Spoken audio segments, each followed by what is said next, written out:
Welcome back. We're continuing the conversation around mental health and looking at the relationship between our mind and bodies by building resilience through yoga. 2020 was a really trying time for a lot of us, but our next guest says that through resilience, we have the ability to recover from those difficulties in our lives. Here to show us how we can use yoga and meditation to shine some light into this year and improve our own mental health is yoga instructor Shayla Stonechild. Tansei, hello. Thank you for having me. Welcome back to the show. Could you introduce yourself to our audience? We mentioned you're a yoga instructor, but we want our audience to meet you in a complete way. For sure. Hello, Tansei. My name is Shayla Stonechild. I'm tuning in from the unceded traditional territory of the Musqueam, Squamish, and Tsleil-Waututh people, but I'm from Musqueam First Nations Treaty 4 territory. I'm a yoga instructor here in Vancouver at a place called Common Ground. I'm also a TV host for APTN's Red Earth Uncovered series, and then I'm also the founder of the Matriarch Movement, which is a nonprofit organization amplifying Indigenous voices through meditation, movement, and medicine. Hi, hi. Wow, that was inspiring. And especially inspiring is what you're going to take us through today. It's a practice that's focused on increasing our resilience. But can you let us know what's the connection between resilience and yoga to begin with? I think coming out of 2020, we are all resilient. Yoga, the definition of yoga is union of mind, body, spirit connection. And so, what yoga allows you to do, I just want to also acknowledge that this is an ancient practice. It has a lineage that's Mhm. 5,000 years old. And so, the Western society really likes to focus on the asana practice, the physical postures, but there's actually 8 limbs to the yogic path. And the first 2 teach a way of living through your lifestyle. And so, meditation actually allows you to shift your brainwave state into a theta frequency. And so neuroscience is actually catching up to the spirituality of yoga, but also the scientific benefits that this practice provides. Well, let's start this practice with Tadasana. Will you tell us about this pose and also walk us through it? Tadasana is a standing posture, it's mountain pose. And so you can begin with your feet hip distance apart. And then take a moment and lift each toe up off the earth. And then gently place each toe down one at a time. And now shift your weight forward, backward, side to side. Find your center for today. Take a deep breath in through your nose. Exhale, side out your mouth. I'll guide you through Ujjayi breath. So wave your right palm into the air. Let's give me a little wave. All right, now this is your mirror. So place your mirror in front of you. Take a deep breath in through your nose. And then it's like you're fogging up the mirror. Go. And now do the same thing. Inhale through your nose. And this time exhale through your nose, closing your mouth. So it's creating like this hissing sound in the back of your throat. That's Ujjayi breath, and that's what ignites the parasympathetic nervous system. So that tells your body that you're okay and you're safe.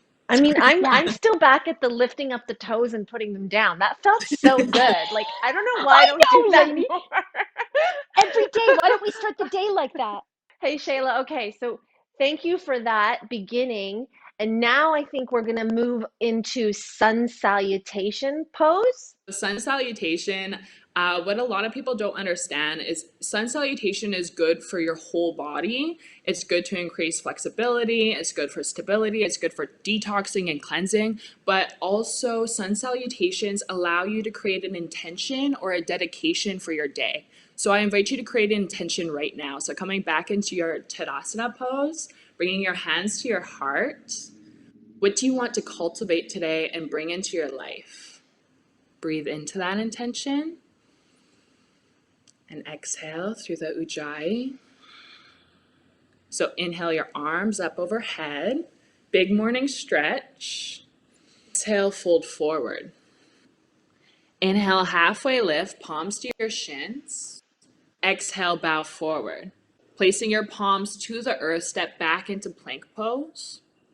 Stay here for a breath. Inhale. Exhale, lower yourself completely to the mat. Inhale for baby cobra or upward facing dog. Exhale, press back for downward facing dog.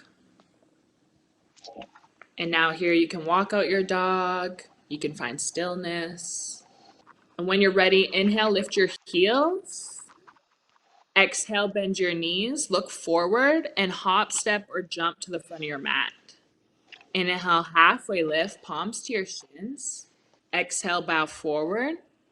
And then inhale, arms up overhead. Exhale, hands through heart center, coming back to your intention. How do you feel?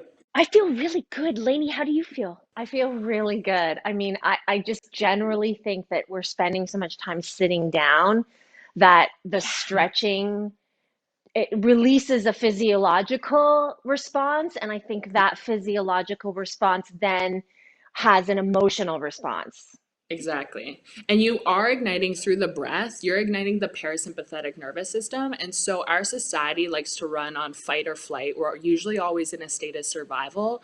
And so igniting the parasympathetic nervous system tells yourself that you're safe, you're okay, and it gives you a chance to look at life in maybe a different way than just living in a state of survival. Let's go on to the next step in the practice, and that is warrior two.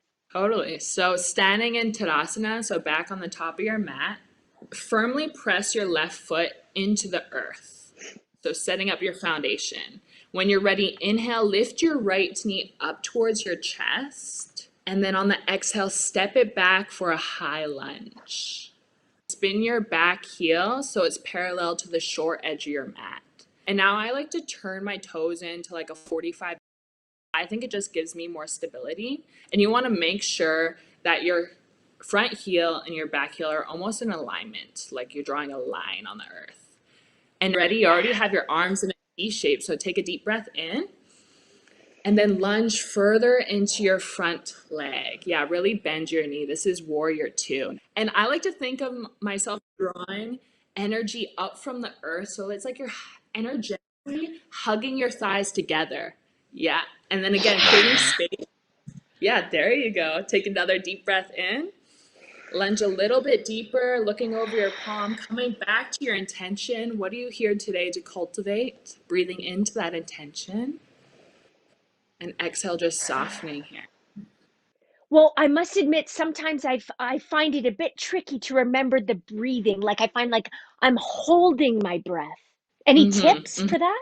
Yeah, so always leading with your breath. So move with the breath and let your breath be the guide. Yeah, there you go.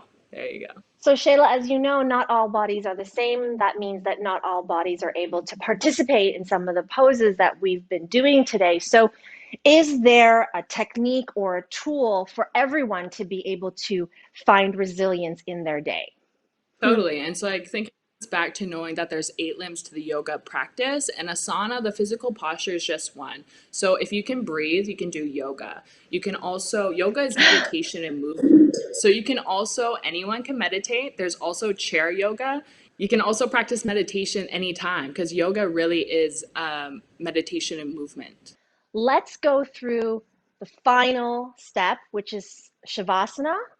Yeah, so find your way to lying on your back and then lay down in Shavasana. So take a moment and roll your shoulder blades onto your back, creating space between your ears and shoulder. And then when you're ready, take a deep breath in through your nose and let the earth support you here right now. The thing about Shavasana is it's a state of surrender and a state of letting go. So you don't need to do anything. It's becoming present in the now and not thinking about the future or the past. Lainey might need a little more time down there. But in the meantime, I'd like to thank you on behalf of the two of us for taking us through this practice. It was really, really beautiful. Thank you. No worries. Thank you so much for having me. We'll be right back.